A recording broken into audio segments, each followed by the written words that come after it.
Hello, everyone. I'm Don Tapscott. I'm the co-founder and executive chairman of the Blockchain Research Institute, and I'd like to welcome you all to this webinar. Today, we're exploring how new technologies are transforming the agricultural sector and providing a platform for sustainable food production. When I say new technologies, we're talking about trivergence. This is a term that we've coined.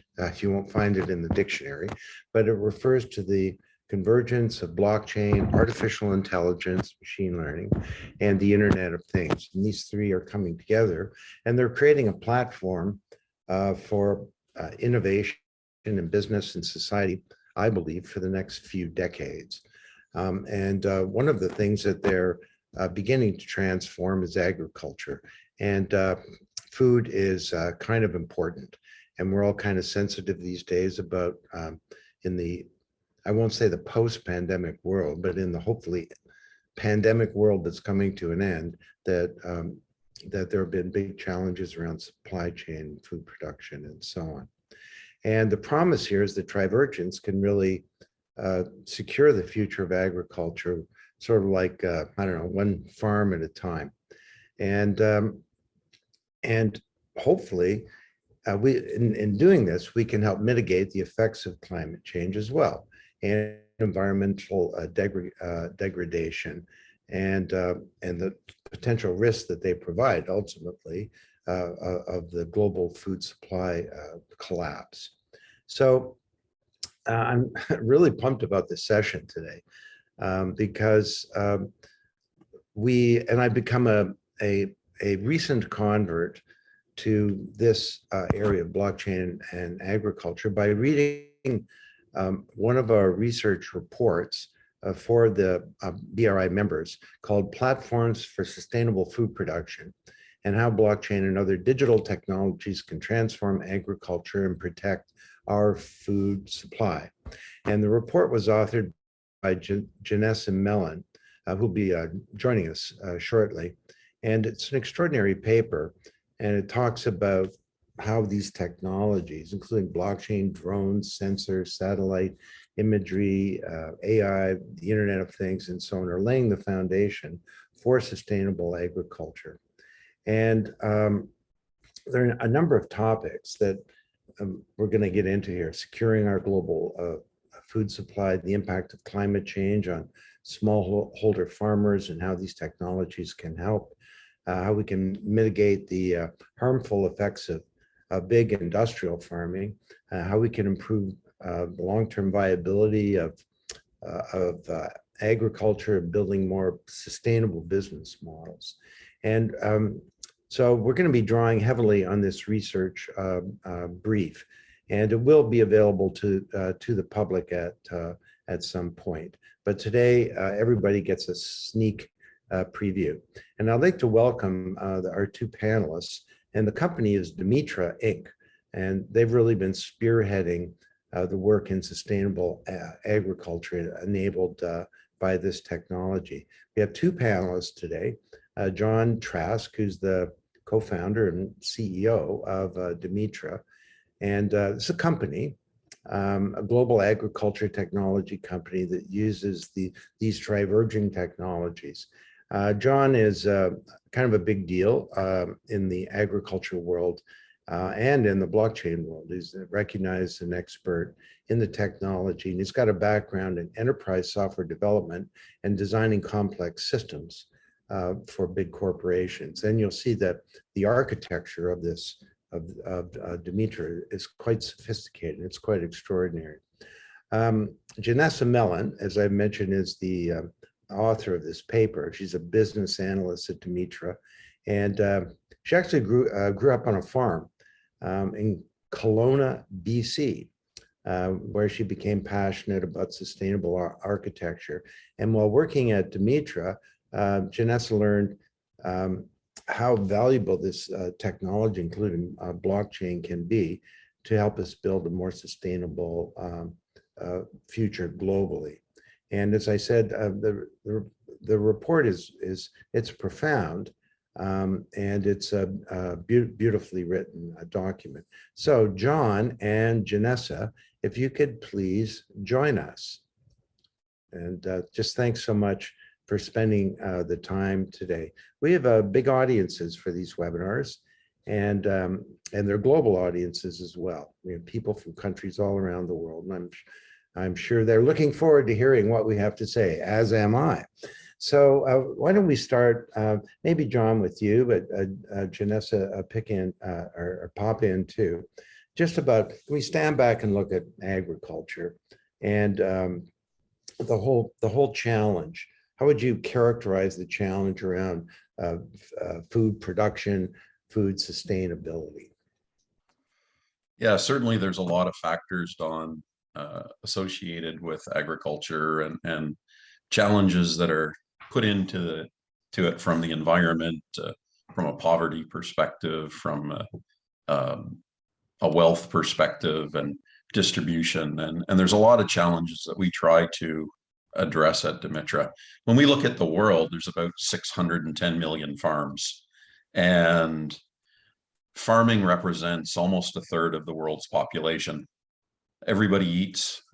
Production of food is important in every society, and changing requirements for food around the world are affecting production. We focus a lot of our energy on smallholder farmers, which are farmers typically who have farms less than 4 acres. They produce about 70% of the world's food. Do they really? There's about 570 million smallholder farms in the world. And farming and smallholder farming is actually one of the world's most recognized, and the World Bank recognizes it as the best opportunity to increase wealth and create employment for families around the world. And that may be a little different than here in Canada or the US. Farming is not a very large percentage of society, but in some of the nations that we work, it's a huge percentage. 50, 60, 70% of society is in the farming business. Those smallholder farmers have challenges with automation, with understanding what leading practices and best practices are, and don't always have access to the information that a farm in Canada might have around making decisions to improve their crop yield or to improve their livestock performance. And at Dimitra, we really focus on helping provide information to make those decisions. So now, I'm sure many of these small holder farmers are subsistence farmers, aren't they? Or they reserve a lot of their own yield or percent for subsistence. Could you characterize that? Yeah, absolutely. That's very perceptive. And the typical smallholder farmer consumes with their immediate family and maybe some local community members about 70% of what they produce, and then they only take about 30% to market. Their productivity is almost half of what productivity might be in other nations that have been industrialized in farming over the years, but they have the ability to improve their output greatly. And if we can make a 20% or a 30% increase in output, because of the amount they're taking to market, we can actually double their income, which solves some of these subsistence and poverty challenges that many farmers have in the world. So Janessa, let's get you in here. Let's talk about climate change. There's the yin and the yang here. On the one hand, climate change, I'm sure, is affecting agriculture big time. And in particular, many of these smallholder farmers. But on the other hand, we need to do agriculture in a way that does not contribute to climate change. Let's start with the first one. Could you characterize what's climate change doing to these people? Yeah, for sure. So climate change is affecting smallholder farmers the most. They're the most affected and least able to cope. So this is due to unexpected weather changes, incubating pests, things that they aren't suspecting and don't normally happen historically. And as these farmers only have that 30% room for profit, it can really affect their year. And due to being unable to get loans or things like that, like they've really struggled. So in developing countries, actually only 1.7% of climate finance is allocated to these smallholder farmers. So that's not a significant amount to help them get back on their feet if there is a flood or something major that happens that wipes out their entire production. Yeah. So we're talking about erratic weather patterns, basically drier conditions. I know big parts of the world people are losing their water supply. Yeah. And this affects crop yields as well. So, I mean, if you're a small farmer,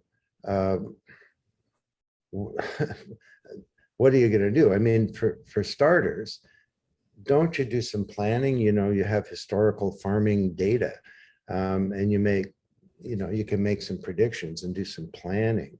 But perhaps, is climate change affecting the ability to be able to predict how well you're going to do? Totally is, yes. And even some areas of the world that are being, their average temperature or average climate is changing so that they can no longer grow crops as well as they have in the past because it might not be the ideal crop for that climate now. So a lot of farmers are having to adapt and overcome these challenges and basically change their entire historical farming plan. So they're being challenged a lot. They're having to learn a lot.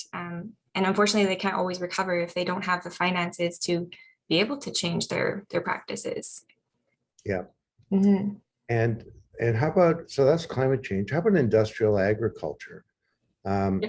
Interesting to note that that's still a minority of the overall production, but still, I gotta guess that this is affecting what's happening with our ability to have sustainable farming in the world.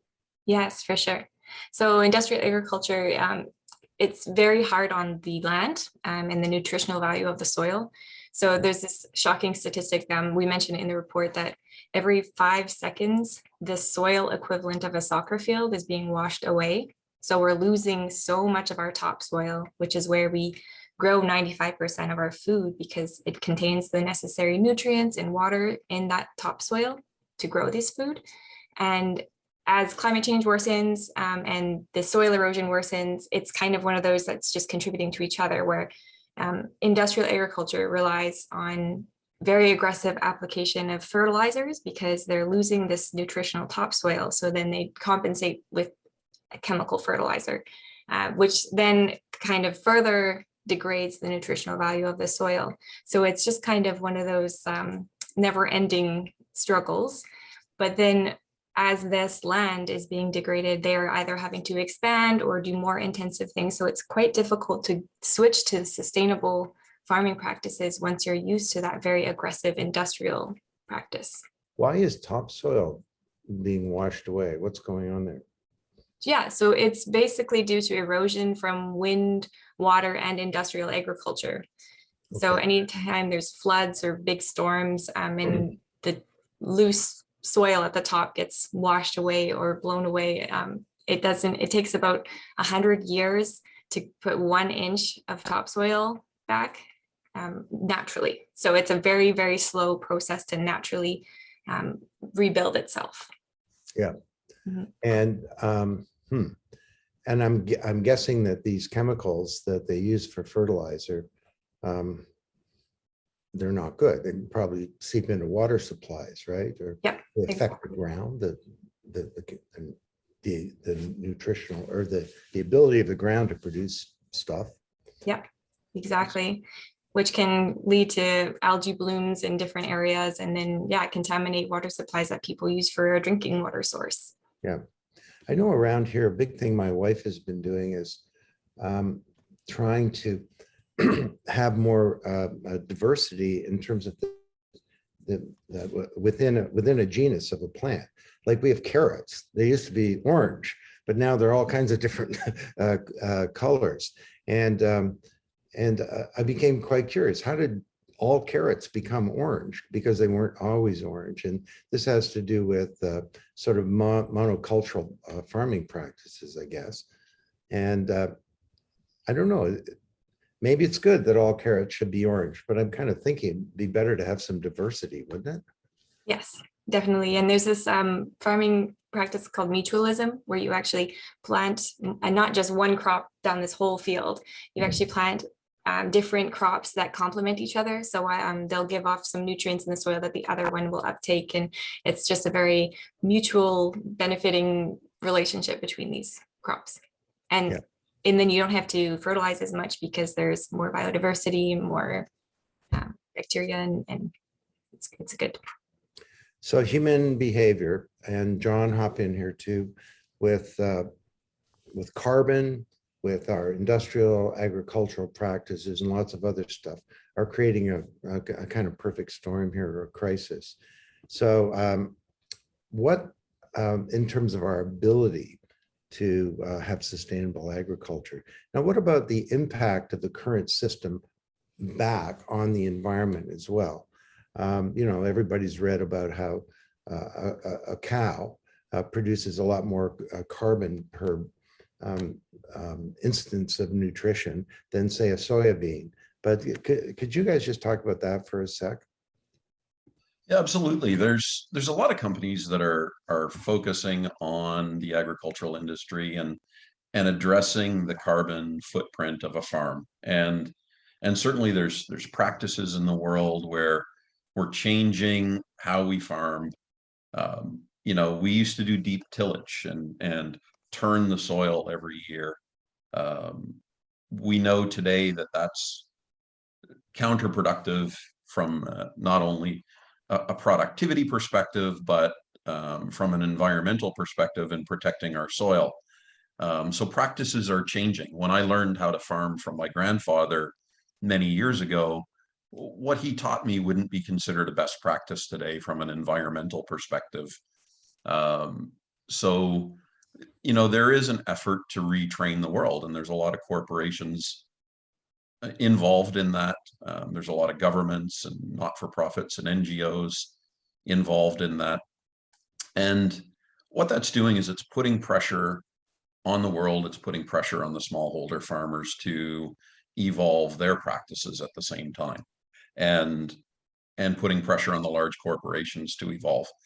Certainly, you know, your point around cattle, there's differing opinions around the contribution of cattle to carbon in the world, but you know, cattle play a huge role, and every society needs to make decisions around what are they eating, and how much effort do they put into managing climate change and managing carbon relative to food sources. Yeah. You know, developing Africa and Asia, cattle still can be a very big part of society. Production of milk is paramount to health, and particularly child health. And reduction of cattle is a trade-off. If you're reducing cattle in order to combat some climate change issues, there aren't alternatives necessarily in every country to feed youth, particularly with the levels of poverty. You know, a smallholder farmer in Africa may have a cow and they go out and milk it every day, and that's feeding all of the children of the family and providing most of the protein and most of the nutrition. So it's really a tough balance that society has to make. All right, so there's the problem, and it's complex. Enter technology. And I just wanted to read an extraordinary quote. It came from the Glasgow Climate Change Conference in November of 2021. And it was a committee talking about this, and they said, climate change is destabilizing our food systems, destroying our natural resources, widening economic and health inequalities, and shortening food supplies. The climate crisis makes it more difficult to feed a growing population while protecting our natural world and its resources. And the report presented what it called need for a climate shot, an agenda to develop a climate resilient, low emission agriculture technology and innovative practices that protect nature and limit climate change. So as with all of these climate change industries, this is like a massive change, right? We need to re-engineer the entire sort of modus operandi. Now, rather than talking about technology in general, John, can we start with you just talking about Dimitra? And what is the technology that you are providing? We'll talk about how it works in a second, but if I'm a small farmer, how can I use this technology today? Yeah, so today we work with large agricultural co-ops and agricultural unions and different governments. And a farmer that uses our platform can use it in a number of manners. First, we've designed it for mobile. So, most farmers in the world are on Android. And many farmers now have phones or smartphones, and they can access our application through their smartphone. They can log in and start recording information and use that information to get feedback from the system. So we've combined blockchain for specific purposes that we'll talk about later in the interview, artificial intelligence, machine learning, satellite data, drones, and IoT sensors, plus most importantly, just observation by the farmer. And that can be photographic observation or notes or surveys that they can put into the system. And use that to achieve different objectives. And we've got, a handful of projects that we're working on, all with different objectives. We're working on one in India where the objective is to double the output of farmers concurrently while reclaiming the soil that's been degraded over the last 100 years. And increasing organic content in that soil so that we can absorb more carbon. Hmm. So we use the platform in that case by starting and looking at how do we manage farms differently. We start with the farmer telling us what his goals are, what crops he's looking to grow. And every crop has a different soil and nutritional requirement, which has to be met in order for that crop to be successful. And then we take satellite pictures, and there's a lot we can tell from satellite, and we analyze those with artificial intelligence, machine learning, and can get insightful information that we can provide to the farmer around maybe what fertilizers they should be using, how they can be managing their soil differently. And then we supplement that with IoT data, sensors that read nutritional content of soil, sensors that help us understand moisture levels, and then add that farmer insight. And as we combine all of that, we can build a plan and actually categorize the soil quality that the farmer's working on and actually identify the needs that the farmer over years can continue to add to his soil in order to, one, be productive, but farm smarter from an environmental perspective and from a business perspective. So it's, we want to manage productivity with cost, with environment. And India's set a huge goal for that. The project we're working on has 1.3 million farms.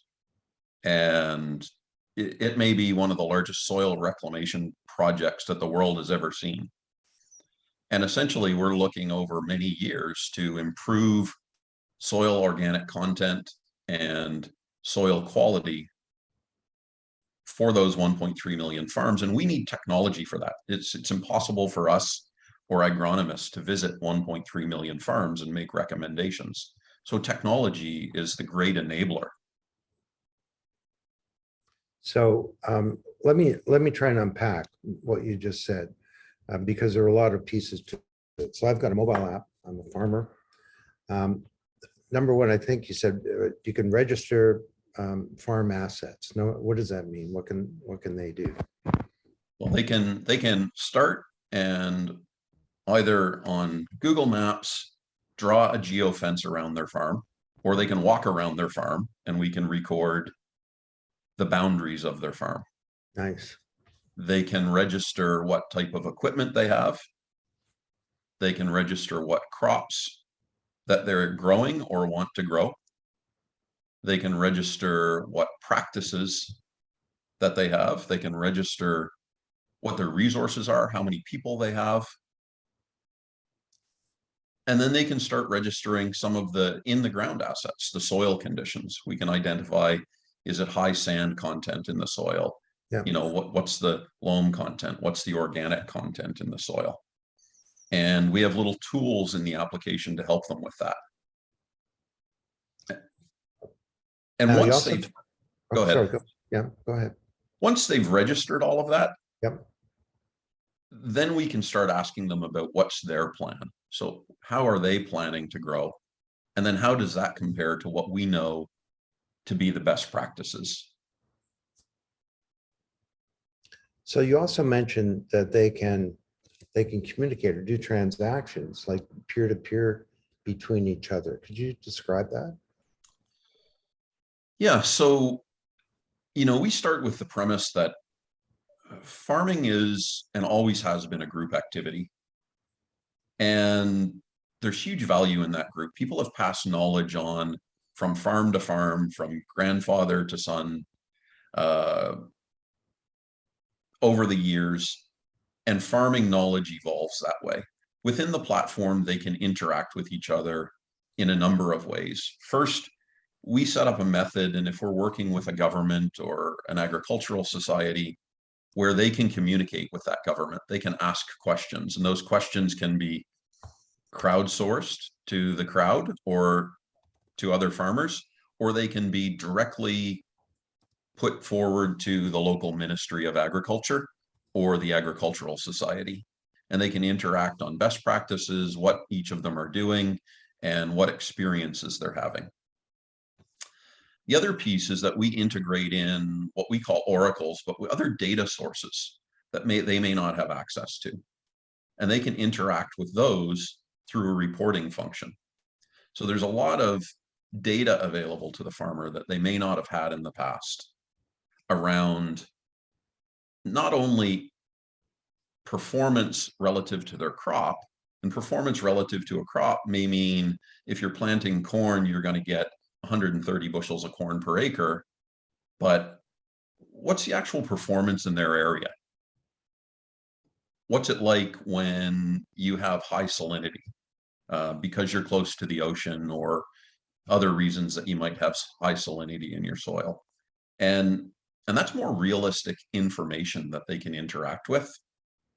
So we have this huge data component where we share aggregated data with them. And we actually use blockchain for a little bit of that. We've just signed a deal with Ocean Protocol, which is a data marketplace.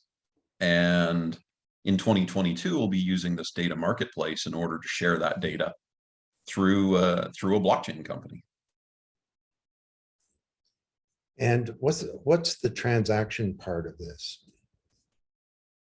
So initially, the transaction part on crops is they have access and enter data in an area about their soil preparation, around their planting, what they're planting. So what are the seeds? What are the fertilizers?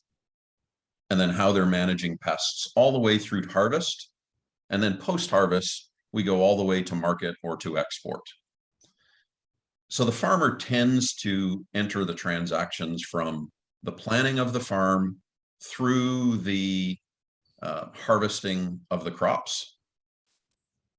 And they can have many workers on their farm who all can access the app. So when somebody sets up a farm, they can load their hierarchy of employees, and each employee can enter their own part. So if somebody was out weeding or sees a pest, they can take a picture of that pest, and we can provide them with information. on best practices on how to deal with that. And then as they enter the data, our machine learning takes over and starts analyzing that for each particular crop. And overnight, they'll get a PDF report that says, we've analyzed your data today, and here are some recommendations based on that data that you should consider.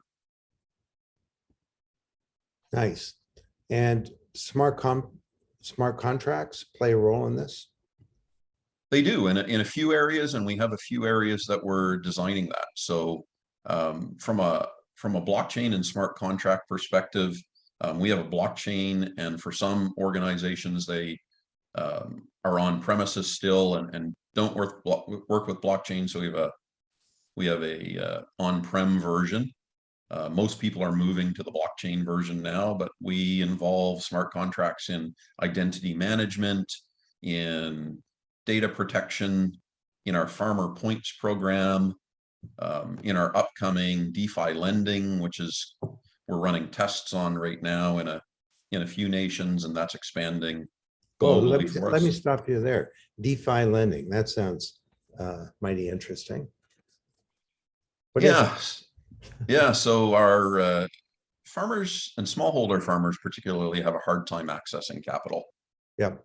And we have the ability to stake Dimitra tokens and convert that to stable coin and provide stable coin or provide loans to farmers all over the world. And we're running some trials in Africa, Asia, and South America in the next quarter.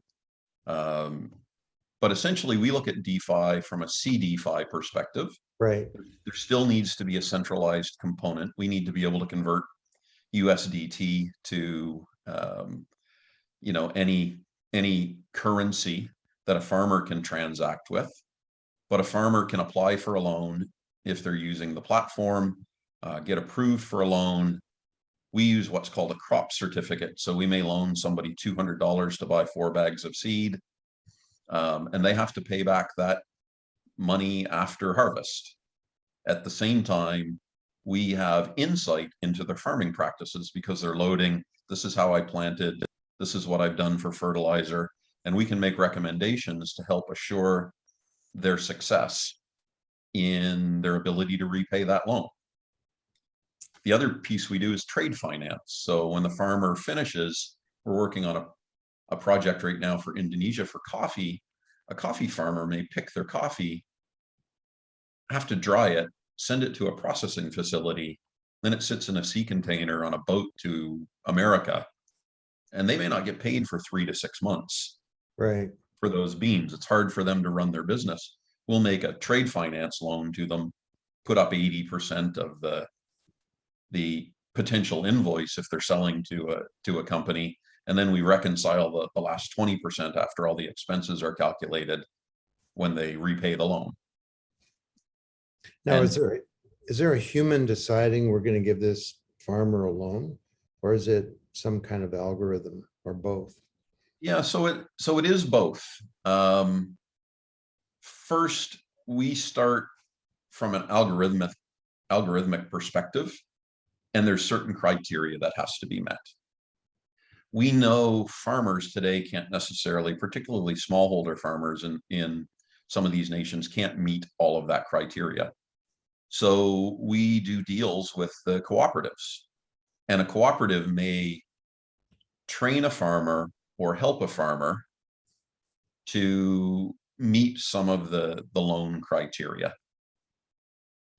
We even are working a deal right now in Africa where the cooperative is taking default insurance for farmers who can't necessarily meet all of the criteria today to get a loan, but the farmer is an active, proven farmer in the community, so the cooperative can vouch for them. Nice. So let's dig into the technology bit here. So you threw out CDFI. Those of you who don't know, it's a combination of decentralized finance with a central aspect to it. and you've got a token. And this is all running on Ethereum. Or not all running, but Ethereum is part of the whole thing. And so could you just kind of, and Janessa, please hop in here too. You wrote the report and got some beautiful diagrams describing all of this. How does this work? And from the blockchain side and the token side? Yeah, so I mean, we started with blockchain really around tracking, storage, and transportation of the agricultural products. It was how do we manage provenance? How do we make sure that we can share transactions across the members of the value chain? And we've attacked that from a couple methods. Originally, we built a quorum-based system. Some of our first customers were very focused on private version of blockchain. I've also done some work on Hyperledger on specific projects.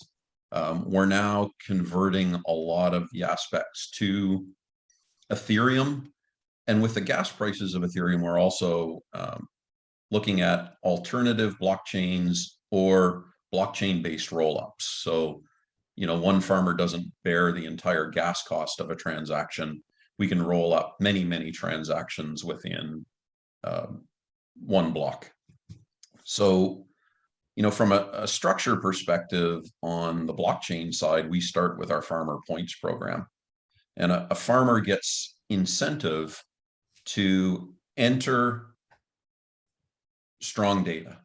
And we have some algorithms that look at the data that they're entering and does that data make sense? And if they're providing us good data, we give them points, which roll up into tokens, Dimitra tokens. And that provides them with a reward. It provides them a little monetization of some of their services and lets them earn a little more income off of their farm. Mhm. We then add in some other factors. We have what we call the Dimitra ecosystem. When a farmer's moving from manual processes or maybe Excel-based processes to digital through our platform, they don't necessarily have all of the services or knowledge. So we need ecosystem partners. And, you know, I'll give you an example. In East Africa, we're working on a project. We expect we need about 6,000 ecosystem partners as that project continues to grow. And those ecosystems, go ahead. Only 6,000. Okay, that's good. Only 6,000. But those 6,000 are, so that project itself at full scale will have about 6 million users. And so in order to support those 6 million farms, we need about 6,000 individuals or corporations who play a role. And they could play a role from providing sensors to helping install those sensors, providing mobile service or antennas. And there's a lot of infrastructure that's required. And farms typically are in remote areas where that infrastructure isn't always prevalent. So we work with the government and work with these ecosystem partners. And the farmer can pay these ecosystem partners with their points and get a discount off of those services. And then we help subsidize that through us and our other partners, who might be the government that we're working with or the farm association that we're working with. So that creates a demand for the token itself and increases volume. And I'll give you an example. So on this one East African contract, the revenue every year is about $7 million from a software licensing perspective. On $7 million, in order to put sensors on those cattle, it's about $700 million worth of economic activity. The ecosystem partners provide that $700 million. We help them provide that. We enable them to provide that. But I can't go and place a sensor on a cow in Eastern Uganda myself. And we as a corporation can't have the expertise in every country in order to support millions of farms. So those ecosystem partners play a role, and the blockchain plays a key role in compensating them for their services Right. and enabling them to set them up so that they have the sensors on hand, that they are trained, and they have the ability to get out and provide those services. Nice. You know, like our friends at FedEx are always saying, blockchain is a team sport.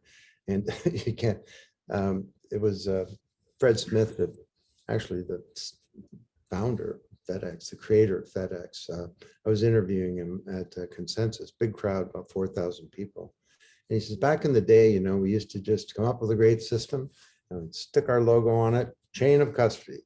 And then we'd go to market and we dominate the market. It says, today we want to rebuild the logistics industry. You can't do that by yourself. You know, this is about changing global commerce. What is a bill of lading, for example? So, and there's this challenge of herding cats, basically. And I'm sure you've got it in spades there. I'm sure there are lots of technical issues and all the traditional problems that a business have, but this building an ecosystem, I'm sure, is at the center of everything. It's a key to our success, and it's a key to solving some of these big world issues that we're trying to play a role in. Yeah. So, all right. So talk to us to everything degenerates to technology. So just talk to us for a second about the sort of technology architecture and how that works. What technologies are you using?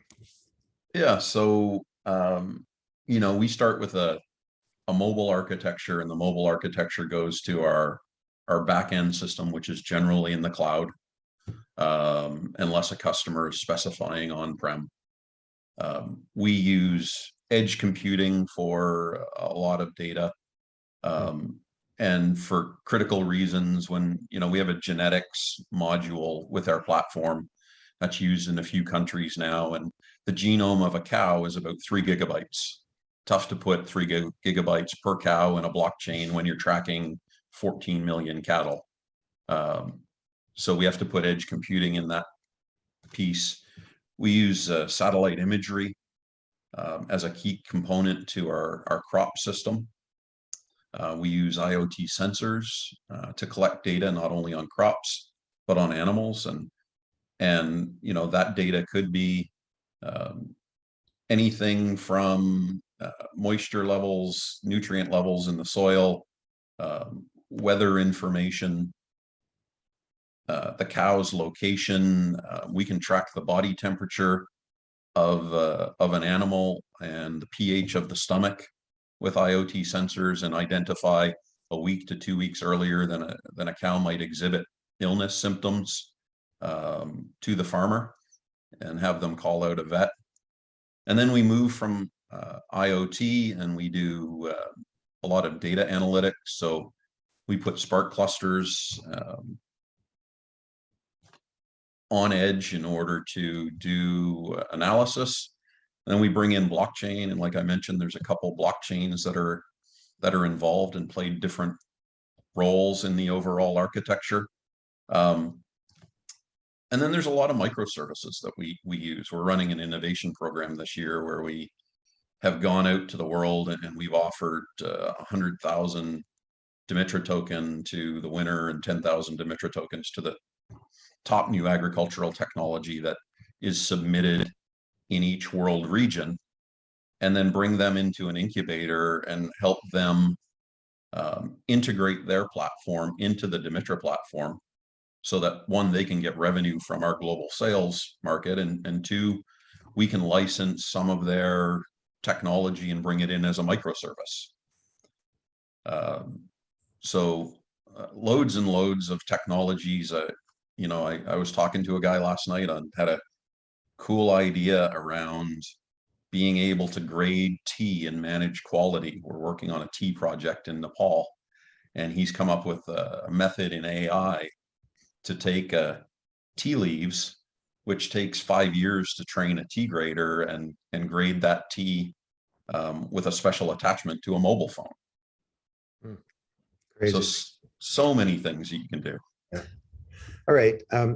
We have people from countries all around the world asking questions here, and I think I'd like to get into that. Before I do, talk to us about the business model here. Your corporation, a for-profit corporation, doing well by doing good, I presume, which people used to always talk about, but was never true. Lots of companies did well by being really bad, but the world is changing. So who pays you for what? How do you get revenue? Yeah, so in most cases, we give the app to the farmer for free until our SaaS model comes out later this year. We work with governments and NGOs and cooperatives who pay a bill, and there may be some agreement between them and the farmers on cost distribution. But essentially, they license our software. We go in with a project team and we implement with them. So loads of different customers in different models, but they tend to be in large groups. So an association would have anywhere from 10,000 farmers to one we're talking to in Africa right now has 50 million farmers. Hmm.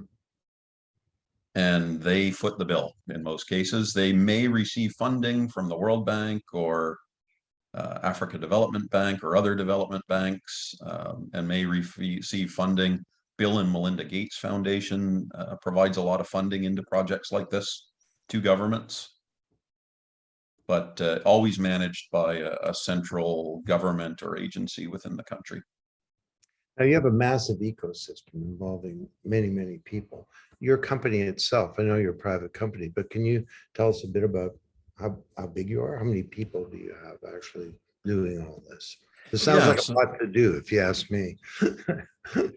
We're about 130 people on the business side. We also have about 75 sales partners or salespeople in the world. So we have some dedicated salespeople who are on salary, and we also do channel model partnerships with different sales companies in different countries. We're in 68 countries now with those partnerships, and focusing on landing business in those 68 countries. We're trying to move in the next few years to about 100 countries, and typically the countries we're trying to do business with are maybe not small from a population perspective, but have a higher percentage of smallholder farmers and less industrialized from a farming perspective. So, you know, African countries, South Asian, East Asian, South American countries are primarily where we're working. In North America. We've done a little work in Canada and the US, but you know, we're focused on the Caribbean and other maybe Central American countries as well. Great. Let's go to the questions. Sounds very sophisticated. How is Dimitra helping smallholder farmers to get up to speed in its use? Is there a literacy issue? Jenna or Janessa, why don't we go to you? We'll get you involved, and then John, you can pipe in as well. We need short answers here. I'm going to do 10 questions. You got a minute each total. Sounds good. Yes, so it is very sophisticated. We are working to get them up to speed, but basically the app or the is very user friendly. So there's a lot of helpful images. It's also translated in many languages and available in many languages across the world. So basically we have a lot of images to accompany things. So soil type, for example, if you ask the farmer, you can choose an image of what best looks like your soil if you don't necessarily understand the terms of what we would classify it as. The same with technology. It's just like little steps and very user-friendly. Yeah, and let me just add to that, Dawn. We put a lot of the user training on the societies that we're doing business with. So we may go in and train the trainer, and they can send trainers out to the masses.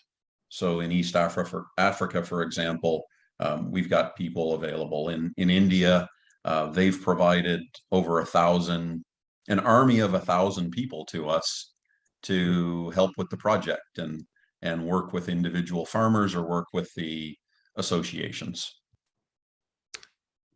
You stored, I'll say the names of the people. This is Eric Schoeneckel. You stored data on the ocean protocol and make it available.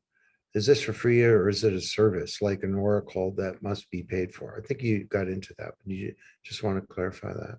Yeah, so the Ocean deal is brand new and we're not storing it there yet. We're just building that right now. We announced the Ocean deal a week ago, and been working with them since late last year.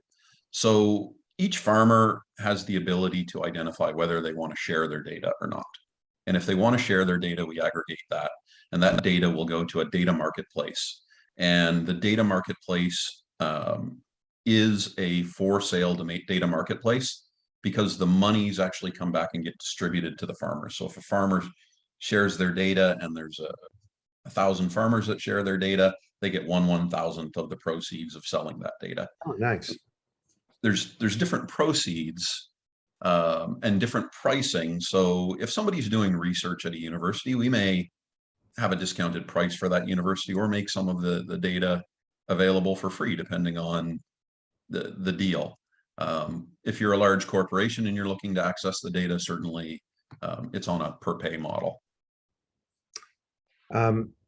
Louis Rifkin asks, do you work with the ADAF, African Digital Asset Foundation? Have you heard of them? We don't work with them. There are some different societies and foundations that we work with, but not them. Okay. Ravinder Dua. If we think about use cases that John is talking about, farmers helping each other using blockchain, what is the incentive for the other farmers to help the one who needs help? I think you got into this with the tokens, but anyway, I'm just thinking about how this use case is related to the incentive that transaction verifiers get in the case of Bitcoin mining. Yeah, so from a Bitcoin perspective, we don't work with Bitcoin, although somebody could convert Dimitra to Bitcoin. But an individual who works in the platform receives points depending on what they're doing. And every activity that they take, they receive a certain number of points.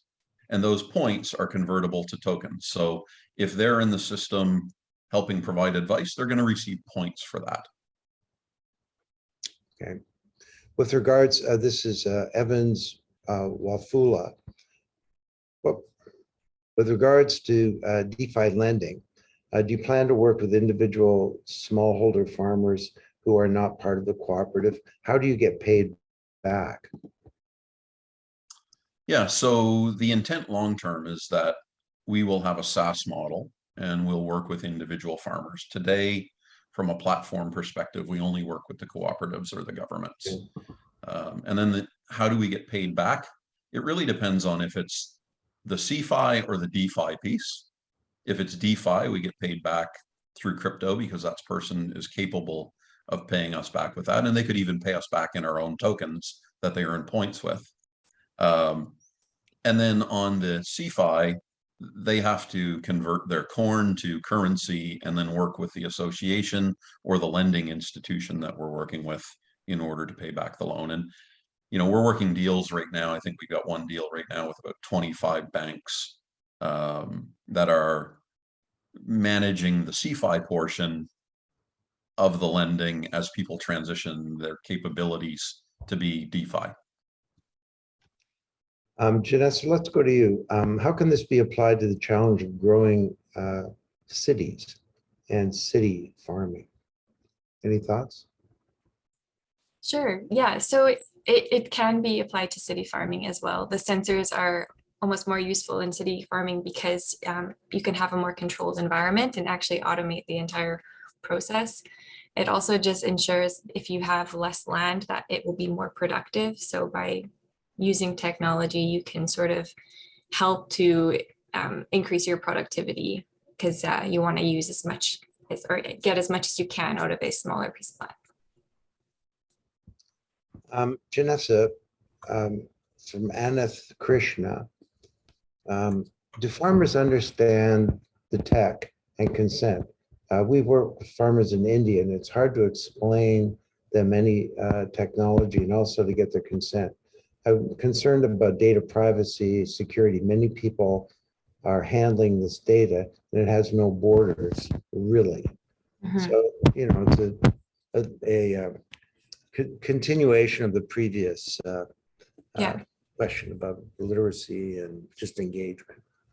Well, I think if we can communicate through how blockchain can aggregate the data and actually assure that it is privatized, their identity will be safe and their data can be aggregated so it's be useful for, say, professors or for research, but they don't have to worry about their personal information being shared. It honestly could be difficult to explain that if we just have to work on explaining how blockchain basically can privatize their information. John, you might want to add on that. I don't think I answered it Yeah, super well. I mean, in the Indian government and some other governments, the government or the cooperative provides incentive and provides understanding and explaining and helps with that educational piece with the individual farmers. There's absolutely an educational piece, and there certainly is consent required, but they're weighing potential benefits and rewards against sharing that data, and we don't force it on anybody. It's completely a choice. Our time is almost up here. We'll make the comments available, Janessa and John, to both of you, but there are people from several countries here, Nigeria, Colombia, India, etc., who are interested in knowing more and would like to find a way of working with you. So that's terrific. And also to everyone, the webinar will be available for on-demand viewing. So don't worry if you joined late. And we'll also be posting the discussion on the Blockchain Research Institute YouTube channel. I have a couple of final thoughts, but why don't we start with you, Janessa? Any final wrap-up comments? Then we'll go to you, John. Things that we might have missed, or I mean, it's it's got to be an amazing thing for you as a young person coming from a farm background, all of a sudden being involved in this thing that's making a real difference. And I just finished a couple of terms as the chancellor of Trent University. I always used to say to my graduates, by all means, go make lots of money, have a prosperous life, be happy, have a nice family, but we need more of you and from you, because the world it's unsustainable, it's too conflicted, it's too unequal, and it's too unjust. And my generation is leaving yours with a bunch of problems. So sorry about that. But my hope for you is that you will go from here and live a principled life of consequence. And clearly you've found yourself doing that. But any final thoughts or personal thoughts too about what it's like to be involved in something like this? Yeah, thanks. Yeah, thank you for speaking with us as well. I really appreciate the opportunity. But I'm just super grateful as well. I couldn't really imagine myself working and serving underserved smallholder farmers. So growing up on a farm really helped me to feel like I'm making a difference, because I can visualize like how this can help a farmer just from my personal experience. But yeah, I think blockchain is a great opportunity. I think this will be a huge difference to give smallholder farmers more opportunities for growth and prosperity. Well, congratulations again on the report too. It was Thank you so much. a thing of beauty. John. Yeah, so I guess my final words are, I really appreciate you having us here today so we can share our message. I do want to thank Janessa for all the hard work that she put into the report, and you talked about herding cats, and certainly she did some cat herding with our team in order to get to the final version, and how helpful your team was. I look at Dimitra and I look at the agricultural world, and we do have a lot of challenges, and together we can address those challenges we really focus on farming as a community, and blockchain itself as a community as well. And, you know, I look at individual farming and just stay focused, because when, you know, if we can make farmers thrive, the world is going to thrive and communities are going to thrive. And we can address so many major world issues at the same time as increasing our productivity and producing good food for the world. So, you know, I'm really pleased to be working on this, and very thankful for my team. I have over 100 Janessas, and they're all driven and passionate, and it looks like they all love coming to work and making a difference. And I'm just so proud of what all of them have done, and proud of the community and the blockchain community, like yourself, and how you help us get our message out. Great. And any of you who are watching, you can go to the Dimitra.com website.com. Dimitra.io. .io website, and the whole story is there. A lot of the story is there too. And as I said, our report will be made public in the not too distant future.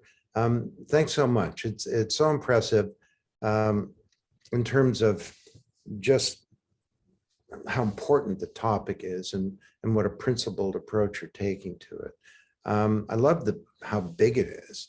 I mean, you've got from, it's not farm to table, but it's, you know, registering assets, license and permits, all these peer-to-peer transactions, interacting with government, you're automating contracts, you're helping them get loans and insurance, you're getting information on seed quality and monitoring crop growth. You got the whole provenance thing figured out, and tracking yields after they leave the farm, and so on. And it's a big, bold kind of vision. And if normally if I saw someone who said, this is what we're going to do, I'd say, you know, there's a fine line between vision and hallucination, but you guys are actually doing it.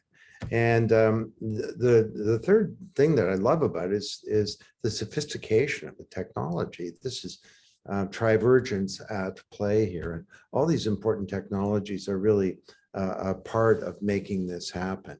So well done. And to all of us, let's give a damn about this. Let's worry about it. We've all got a duty to, you know, our families and our children and to the world, to take care of this planet and to find better ways to feed this planet too. And so, and this is not something that you might want to think about in the future. Now is the time to take meaningful steps towards creating a world that's more sustainable, that's more compassionate, that's more equitable, and where we can feed ourselves. So everyone, thanks for joining us.